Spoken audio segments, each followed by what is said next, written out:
মুখস্থ পথ কৰিম।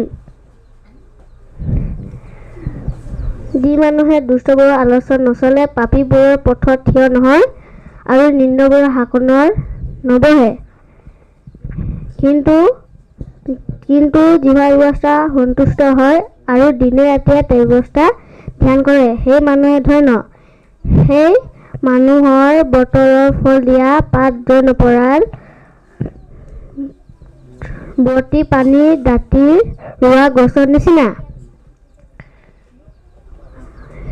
এই নিমিত্তে দুষ্টবোৰৰ বিচাৰত থিয় হ'ব নোৱাৰে। সেই পাপীবোৰে ধাৰ্মীবিলাকৰ মণ্ডলীত থাকিব নোৱাৰে।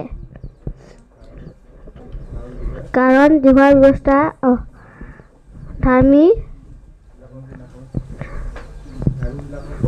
ধাৰ্মীবিলাকৰ পথ জানে, কিন্তু দুষ্টবৰ পথৰ অন্ত হ'ব নাই। নমস্কাৰ।